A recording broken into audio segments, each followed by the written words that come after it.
Sekarang mari kita lihat ciri Ahlus Sunnah wal Jamaah seputar toharo. Toharo itu bersuci atau kesucian. Yang pertama, Ahlus Sunnah wal Jamaah sepakat bahwa babi haram dan najis. Tidak ada perbedaan. Lalu bagaimana dengan anjing? Ahlus Sunnah wal Jamaah sepakat anjing itu haram. Sedangkan najisnya hanya ada qaulun sad minal malikiyah.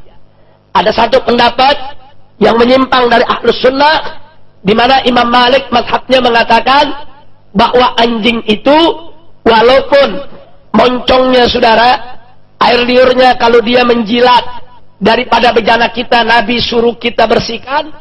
Tapi sebagian dari Malikiyah mengatakan itu tidak menjadi dalil kalau anjing itu najis. Jadi mereka mengatakan itu hanya takarruban, ta'abbudan untuk membersihkannya, tapi bukan berarti itu najis. Ini supaya kita tahu, ada pendapat semacam ini dari mazhab Imam Malik. Tapi secara umum, yang muktabar indah Ahlus Sunnah wal Jamaah, bahwa babi dan anjing haram dan najis. Jadi kalau ada yang mengatakan babi tidak najis, dia bukan Ahlus Sunnah. Kalau ada yang mengatakan anjing tidak haram, dia bukan Ahlus Sunnah. Karena saya dengar ada satu pengajian di daerah Jawa Tengah beberapa waktu yang lalu memberikan fatwa bahwa daging anjing tidak haram dimakan. Nah, jadi saya katakan sekali lagi di sini saudara, bahwa ciri Ahlus Sunnah wal Jamaah menyatakan bahwa babi dan anjing haram dan najis. Yang kedua, seputar taharah.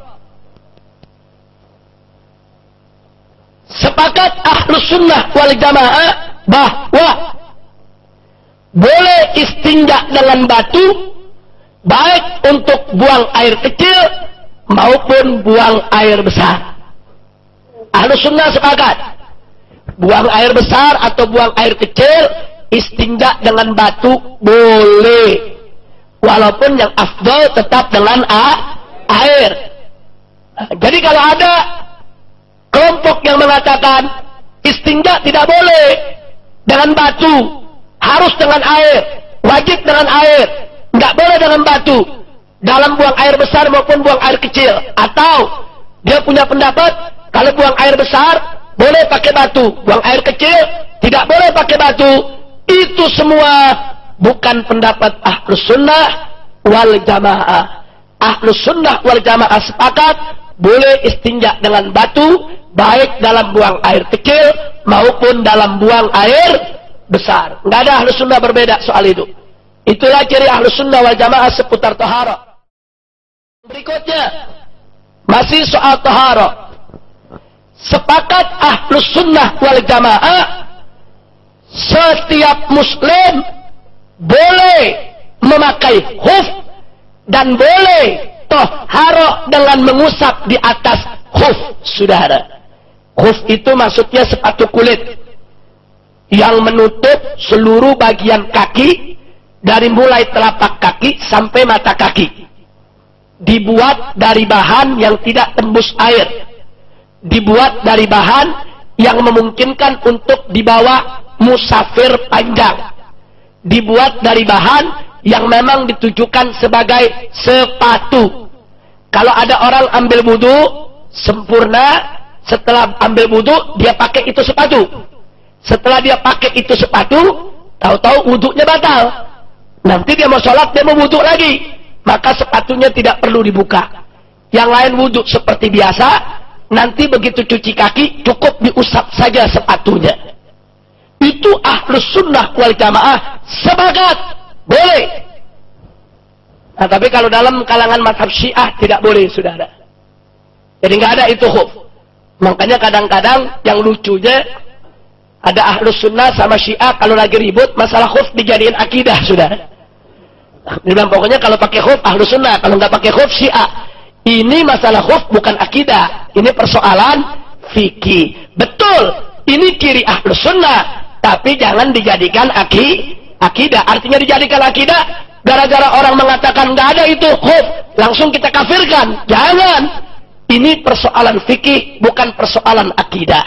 Cuman di sini bukan tujuan saya untuk mengkritik mazhab lain yang menolak khuf, tapi tujuan saya di sini untuk memperkenalkan apa dan bagaimana pandangan Ahlus Sunnah wal Jamaah terhadap persoalan khuf. Sepakat Imam Abu Hanifah, Imam Malik, Imam Syafi'i, Imam Ahmad, Imam Auza'i, Imam Thawri, semua sepakat bahwa khuf dibolehkan, yaitu wudu dengan menggunakan khuf dan cukup mengusap di atas khuf, tidak perlu dibuka lagi. Ya, tapi ada cara-caranya, ada ciri-cirinya, ada syarat-syaratnya, dan seterusnya. Yang keempat, membasuh kaki dalam wudu. Jadi dalam Ahlus Sunnah wal Jamaah, kaki itu dibasuh, bukan diusap. Kita kalau ambil wudu, kaki itu dibasuh. Basuh sama usap beda. Kalau usap, tangan kita basahin sama air. Kita usap di kepala kita, itu usap namanya. Kalau basuh, kita ambil dengan gayung. Atau tangan kita jadiin gayung, saudara. Kita siram. Kemudian kita bilas. Itu namanya basuh. Ahlus Sunnah wal Jamaah sepakat, atau secara umum, semuanya hampir sepakat, bahwa dalam berwudu, bagian kaki itu dibasuh. Jadi kalau ada yang berpendapat nggak perlu dibasuh, cukup diusap. Ini bukan khuf, ini kaki. Kalau khuf diusap, kalau kaki dibasuh. Nah, kalau ada yang berpendapat kaki itu cukup diusap, maka yang bersangkutan bukan Ahlus Sunnah. Jadi ini kiri, Ahlus Sunnah dari tingkah lakunya sehari-hari kita bisa lihat. Oh, ini benarnya, ini Ahlus Sunnah nih. Cukup dari tingkah lakunya, saudara. Cukup dari sikapnya. Cukup dari cara-cara ibadahnya. Kemudian yang berikutnya, masih soal toharo. Wajib toharo untuk sholat jenazah, saudara. Sepakat, Ahlus Sunnah tidak ada perbedaan pendapat. Semua mazhab Ahlus Sunnah berpendapat, sholat jenazah wajib ada wudhu, saudara. Wajib suci dari hadas kecil maupun hadas besar. Jadi kalau ada kelompok atau mazhab yang mengatakan sholat jenazah tidak perlu wudu, bukan Ahlus Sunnah. Jadi ada pendapat semacam itu. Sholat jenazah mereka bilang tidak perlu wudu, saudara.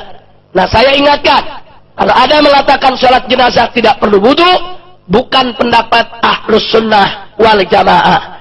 Pendapat Ahlus Sunnah wal Jamaah sepakat bahwa sholat jenazah harus ada wudu, harus ada toharo, harus suci dari hadas kecil maupun hadas besar.